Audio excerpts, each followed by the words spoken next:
vous raconter une petite histoire qui m'est arrivée, semaine dernière. Malheureusement, il y avait un témoin. Il a pris la photo.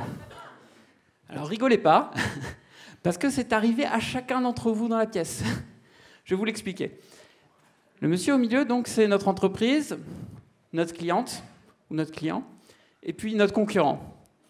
Ah, vous voyez, d'un coup, c'est beaucoup moins drôle comme ça. C'est arrivé, effectivement, à chacun de vous dans la pièce. Alors, cette situation, est-ce qu'on aurait pu l'éviter si on avait eu beaucoup d'informations? Oui, et je vais vous montrer en quoi la data aurait pu essayer d'aider à éviter ça. D'abord, on aurait récolté l'ensemble des informations qu'on a dans l'entreprise. C'est tout ce que notre cliente nous dit. Mais vous savez, en amour comme dans le business, c'est pas toujours facile à interpréter ce qui nous est dit directement. On serait aussi intéressé à toutes les informations de nos partenaires. Un ami qui nous aurait dit « J'ai vu ta copine traîner avec quelqu'un ».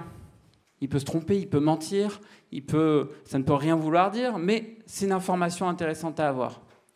À l'ère du digital, on va aussi s'intéresser à d'autres signaux, ceux des réseaux sociaux, ceux qui sont laissés sur nos sites web, éventuellement ceux provenant d'objets connectés qu'on aurait développés pour nos clients.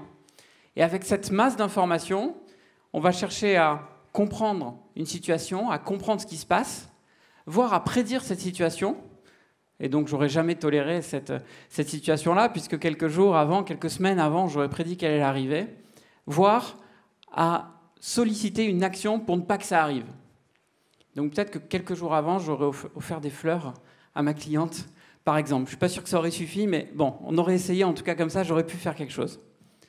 Alors avec toutes ces informations, elles viennent d'où? Et c'est ça le grand changement qui est amené par le big data, l'intelligence artificielle et tous ces domaines-là.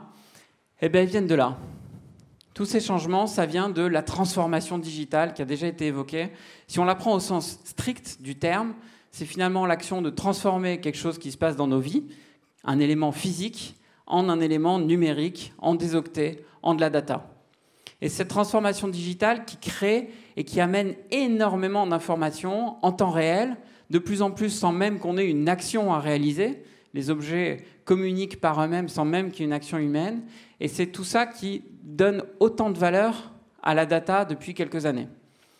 Aujourd'hui, le digital est venu partout et vient dans notre intimité. On porte quasiment tous sur nous au moins un objet connecté qui est notre téléphone portable. Et j'ai cette phrase qui est de dire « le digital, c'est l'intimité ». Pour vous l'illustrer, je vous montrer un petit échange avec ma belle-sœur qui date là encore d'il y a quelques semaines. Elle avait prêté son nouveau téléphone portable rutilant neuf, une fortune, enfin vous voyez ce que ça coûte un beau téléphone portable, à son enfant, quelque peu turbulent, 2 ans, et même si j'adore mon neveu, pas toujours très précautionneux, on va dire.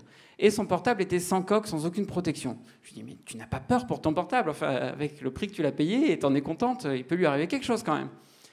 Pourquoi ne mets-tu à minima pas de coque? Et elle me répond, j'adore porter mon portable nu contre moi.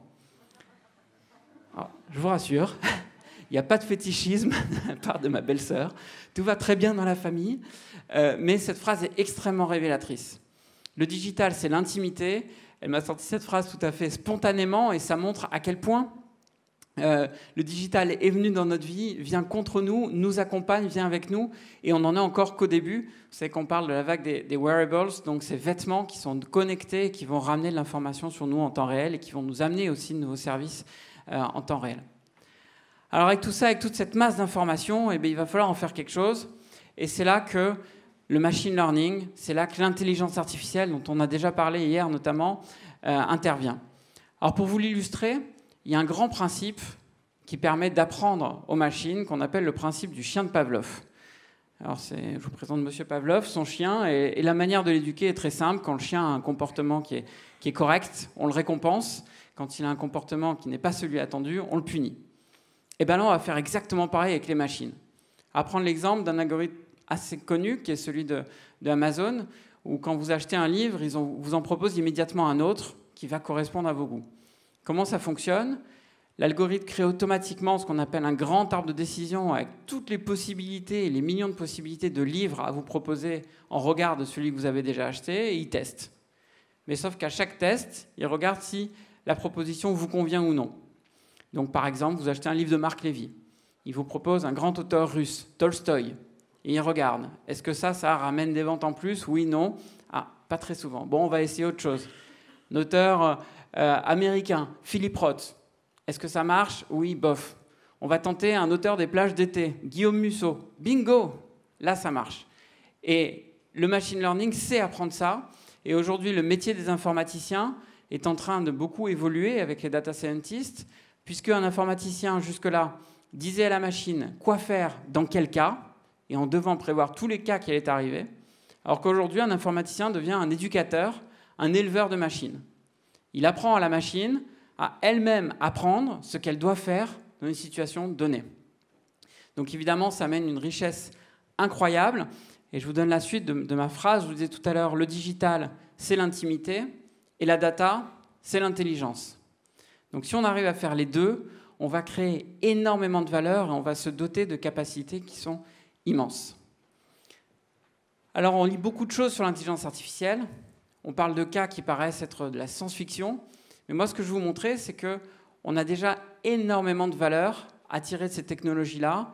Et je vais vous montrer au travers de quelques exemples très concrets, des réalisations qui ont déjà été effectuées avec certains de nos clients et que vous pourriez vous-même adopter ou en lancer des équivalentes. Alors pour la première, on est dans une grande banque française. Cette banque fonctionne plutôt bien, mais il se trouve qu'elle constate un taux de vente rebond qui est assez bas par rapport à ce qui fait sur le marché. Les ventes rebonds, c'est exactement comme sur Amazon, où là on vient acheter plutôt un compte, et puis le banquier arrive à vous vendre avec une carte, plutôt une carte gold, arrive à vous vendre une assurance ou quelque chose comme ça. On leur propose de mettre en place un moteur de recommandation. Et au départ, le banquier est très sceptique. Il nous dit « Oui, mais attendez, on n'est pas Amazon avec des millions de références. On vend des cartes, des comptes et de temps en temps des assurances. C'est déjà pas mal, donc ça va être compliqué pour un moteur de recommandation d'être pertinent. » Alors, on a proposé juste de faire un test sur une durée de 1 mois. Et pour pas trop prendre de risques sur ce test, uniquement derrière les plateaux téléphoniques. Donc concrètement, des alertes s'affichaient en disant « Propose tel produit à tel client, c'est le bon moment, vas-y ». Et les conseillers téléphoniques avaient le choix, en ajoutant toute l'émotion humaine de la vente, de proposer ou non ce produit. Résultat des courses, au bout d'1 mois, les ventes rebonds ont augmenté de 30%. C'est mesurable, c'est mesuré. 30%, je ne sais pas si vous vous rendez compte, mais on a peu de dispositifs marketing qui permettent d'avoir d'aussi forts résultats et aussi rapidement. Certains produits, les protections juridiques, qui sont un produit un peu technique, que beaucoup d'entre vous connaissent bien, pas toujours simple à vendre, mais pour autant, le produit a plus forte valeur ajoutée dans la banque et l'assurance. Les ventes ont juste été multipliées par 3 grâce à ce moteur de recommandation. Donc là, on en voit un exemple très concret, très simple, d'une technologie qui est facile à mettre en œuvre. Et derrière, le test, évidemment, a montré un ROI faramineux. Donc, le produit a été largement déployé et sur l'ensemble des canaux de vente. Second exemple, on est cette fois dans une grande chaîne de restauration. 1200 restaurants en France, un nouveau restaurant par semaine qui s'ouvre en France aussi. Cette chaîne de restauration fait face à une situation inédite. Décroissance généralisée ou croissance très très molle, et puis des situations pour chacun des restaurants qui sont extrêmement différentes. Et ils ne comprennent pas finalement quels sont les véritables drivers de la croissance, quels sont les véritables drivers de la performance commerciale. Pourquoi un restaurant fonctionne mieux qu'un autre, pourquoi celui-là ne marche pas du tout, pourquoi celui-là surperforme par rapport à ce qu'on attendait, etc., etc. De question en question, en étudiant les données, en croisant ces données aussi avec des informations externes, nos data scientists parviennent à modéliser le chiffre d'affaires. Donc ça veut dire que concrètement, ils parviennent à prédire quel chiffre d'affaires va faire chacun des restaurants de France sur les 12 mois à venir. Et cette prédiction, elle est fiable à 96% environ. Vous voyez que c'est quand même correct. Alors, les data scientists roulent un peu des mécaniques chez nous dans les couloirs, du coup, après des performances comme celle-là. Comment ils ont fait? Ils ont pris beaucoup de données.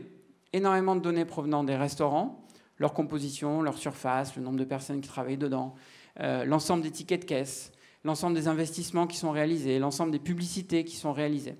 On croise ces données avec des données externes qui ramènent du contexte, telles que des données de météo, ça impacte forcément le business des restaurants, telles que des données provenant de l'INSEE, pour avoir des informations sur le contexte socio-économique, le dynamisme de chacune des zones, et puis des données d'événements, dans lesquels il y a à boire et à manger, sans jeu de mots, depuis un grand événement sportif jusqu'à une grève dans une usine locale qui affecte un restaurant donné.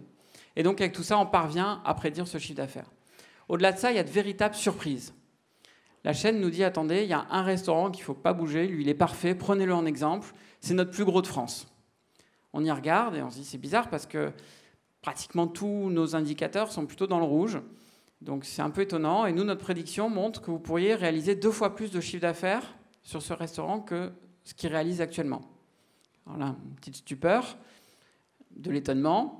On creuse, et puis effectivement, le restaurant est finalement fermé, des grands travaux sont lancés. Ce restaurant réouvre. Ce restaurant fait l'objet d'un titre dans les Échos, d'ailleurs, suite à sa réouverture. Et quelques mois plus tard, effectivement, le restaurant a juste doublé son chiffre d'affaires. Donc on est face, vous voyez, à quelque chose qui remet totalement en cause certitude, y compris finalement dans les outils que nous avons dans les entreprises pour animer commercialement. Et sur l'animation commerciale, on se rend compte qu'on regarde toujours par rapport à l'année précédente, on regarde toujours par rapport à une négociation sur un business plan, et si on s'était trompé d'année en année, on ne le verra juste jamais. Là, en faisant ça, on remet une vision du potentiel réel, et on dispose d'un nouvel outil d'animation commerciale qui est assez faramineux. Alors pour vous quitter, il y a un conseil à retenir, je pense que c'est celui-là. Il faut continuer à miser sur l'humain, je pense que ça vous sera répété et ça a déjà été dit ce matin, absolument, pour créer l'émotion. On l'a dit, sans émotion, il n'y aura pas de business. Là, c'était le cas.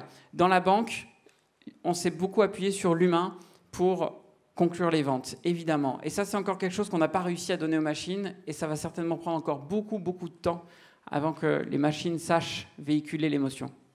Par contre, on a la possibilité d'augmenter l'humain. On a la possibilité de donner des nouveaux pouvoirs aux humains, des pouvoirs de prédiction, des pouvoirs de calcul beaucoup plus forts. Et avec ça, on va pouvoir créer énormément de nouveaux services, créer énormément de valeur. Il y a une chose à retenir, c'est que tous ces services, toutes ces valeurs vont s'appuyer finalement sur une nouvelle matière première, qui est la data. Donc prenez soin de vos data. Considérez-la vraiment comme un capital pour votre entreprise et c'est comme ça qu'on aura un maximum de nouveaux services, de valeur et qu'on ira vers cette capacité d'humanité augmentée. Merci à tous.